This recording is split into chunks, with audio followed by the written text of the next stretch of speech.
Eccoci insieme cari telespettatori, ben ritornati con noi. Come ogni venerdì siamo supportati naturalmente dallo SPID CGIL del Veneto per parlare di pensioni questa settimana nello specifico. Faremo un po' un quadro di quelli che sono i pensionati, di qual è la qualità della loro vita fino a un certo punto nella nostra regione, come sta cambiando rapidissimamente purtroppo la situazione a causa dei rincari, quindi il potere di acquisto che nonostante alcuni vantaggi ci siano stati per una serie di benefici di carattere anche fiscale piccoli, però insomma qualcosa era stato fatto, sembra proprio vengano vanificati del tutto, anzi corrosi abbondantemente dai rincari, sperando che i rincari si fermino qui. Ma non solo, ci sono tanti pensionati che hanno delle pensioni molto ridotte, molto basse e non ce la fanno assolutamente a reggere tutto. Oltretutto c'è un'inflazione crescente. Allora, per parlare di questo, per parlare anche di che cosa fa il sindacato, perché coloro che ci ascoltano, che sono persone magari che si sentono sole, isolate, noi lo ricordiamo sempre, fate una chiamata, chiamate le sedi dello SPID CGIL che sono presenti ovunque in modo capillare in tutti i territori. Ci sono delle persone che possono darvi una mano, possono dare anche una parola di conforto oppure veramente trovare delle soluzioni. Fate vedere la vostra pensione e si possono scoprire delle voci che magari non conoscevate, che vi possono dare qualche garanzia, qualche soldo in più soprattutto, che è la cosa più importante. Allora, qui in studio è ben piacere di riavere qui con noi Alessandro Chiavelli, segretario generale dello SPID CGIL di Padova. Ben ritornato segretario. E siamo collegati via Zoom invece con Giuliana Lancisi, ben arrivata segretaria con delega alla previdenza dello SPID CGIL di Verona. Grazie anche a lei. Grazie, buongiorno, ciao Alessandro. Ciao. Allora, con la segretaria Lancisi faremo anche un quadro, tempo permettendo, della situazione nell'area del Veronese, perché poi sappiamo che ogni territorio provinciale ha le sue peculiarità, diciamo così, però poi vedremo, ci presenterà quali soluzioni vengono prospettate dal sindacato. Io direi però di cominciare con lei, segretario. Certo. Per fare un po' un quadro dei pensionati e delle pensionate nella nostra regione e del loro potere d'acquisto. Innanzitutto, supportati dalle nostre slide, certo, vediamo quanti sono gli anziani nella nostra regione, in Veneto. Allora, in Veneto gli over 65 sono precisamente 1.142.745, circa quindi 1.143.000 e corrispondono al 23,5% dell'intera popolazione. Come sono tanti? Sono fortunatamente tanti da una parte, certamente, il che significa che l'aspettativa di vita aumenta e quindi aumenta anche la percentuale dei pensionati sulla popolazione intera. Se guardiamo poi il rovescio della medaglia, l'altro problema è in realtà la bassissima livello di denatalità ormai io considero particolarmente grave e complicato ed è quindi, come dire, se da una parte esserci molti anziani è un elemento sicuramente di estrema positività, dall'altra parte non si controbilancia con il numero delle nascite che ogni anno diminuisce in termini anche molto alti, molto preoccupanti. I pensionati diciamo gli anziani sono circa 640.000 donne e poco più di 500.000 uomini. E tra gli over 65, non solo tra gli over 65 ma in particolare tra gli over 65, il numero di pensionati sono 1.277.160. In questo caso il numero delle pensionate è leggermente superiore rispetto a quello dei pensionati. Come vedete la percentuale è di circa il 50,7% per quanto riguarda le donne e il 49,3% degli uomini, con una pensione media lorda di 1.300 euro a testa. Questa è ovviamente una media, escluse le pensioni dei pubblici dipendenti. Perché sono escluse? Perché la stima viene fatta normalmente sulle pensioni dei lavoratori del privato, quindi le facciamo su questo.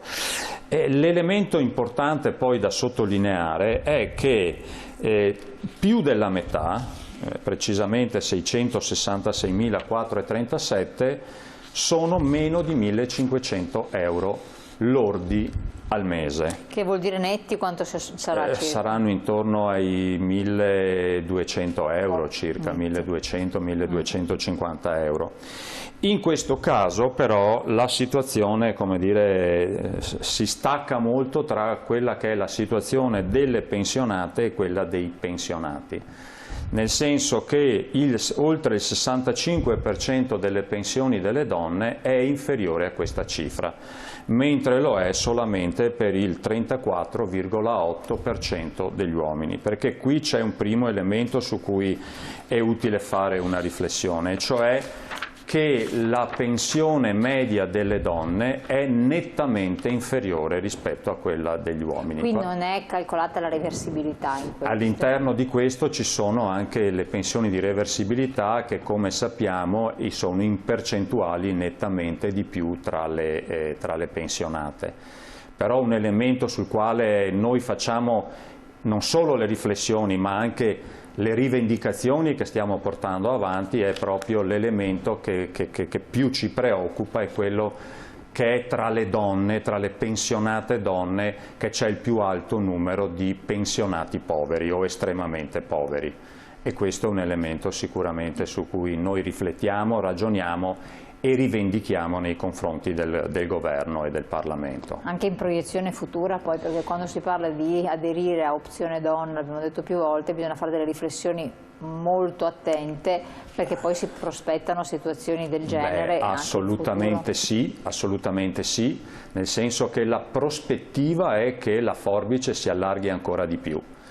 Io sottolineo sempre, quando ne ho la possibilità, che in questo Paese sono state fatte tante riforme delle pensioni e a mia memoria l'unica sulla quale riuscire ad andare in pensione prima significa avere una penalizzazione è solo con l'opzione donna.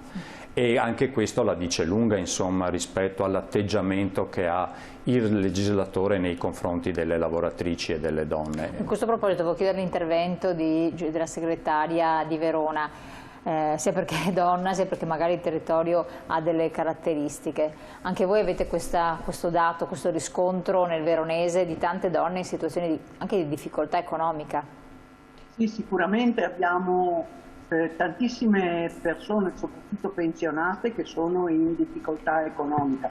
Io per esempio faccio riferimento anche a una telefonata che ho ricevuto questa mattina, dove una signora ha chiesto un appuntamento a noi per poter vedere se riesce a portare a casa qualcosa di più rispetto alla pensione che ha. Diciamo che la sua pensione si aggira sui 520 euro.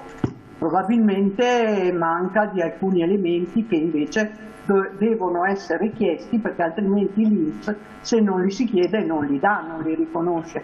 Però sono tutte persone che, che sono andate in pensione con opzione donna, non tantissime, ma sono tutte persone che hanno lavorato magari 15-20 anni e il risultato, pur avendo una parte della pensione calcolata vecchio sistema, che era quello che si trova sulle retribuzioni, comunque sono pensioni abbastanza basse, senza contare che molte di queste donne, soprattutto le più anziane, non hanno nemmeno una pensione diretta, ma hanno una pensione di reversibilità. E se la pensione di reversibilità deriva, non so, da agricoltori, piuttosto che da artigiani, piuttosto che da commercianti, è evidente una cosa, o dal settore tessile per esempio, è evidente che sono tutte pensioni molto basse. Non a caso la media delle pensioni delle donne nella nostra provincia, quelle che hanno che sono le più anziane, si aggira sui 527 euro, quindi non è una gran pensione e è difficile vivere con questa pensione. Assolutamente, no, adesso vedremo infatti che la cosa è insostenibile. Grazie segretaria, la interpreteremo anche in altre situazioni. C'è stata una rivalutazione, segretario, delle pensioni nel 2022, vero? Sì, c'è stata, allora nel 2022 intanto l'elemento elemento di novità è che la rivalutazione viene ricalcolata nuovamente con il decreto legge del 2000 del governo Prodi. La riforma Fornero aveva annullato questo meccanismo di rivalutazione, poi in questi 11 anni c'erano stati una serie di interventi, dal 2022 ritornano le regole del decreto legge Prodi e la rivalutazione è dell'1,7% fino a 4 volte il minimo, questo al 100%, mentre da 5 volte il minimo l'1,6% e da 6 volte in su l'1,5%. Anche qui il calcolo per la rivalutazione è stato fatto fine estate del 2022 e quindi 1,7. Oggi noi sappiamo che l'inflazione vera è di circa il 4,8% su stima nazionale e nel Veneto siamo intorno al 5,2%. Sì. Quindi la rivalutazione è stata finalmente tenendo conto dei requisiti e dei criteri del 2000, ma in realtà poi la stima è una stima che è lontanissima da quella che è la realtà.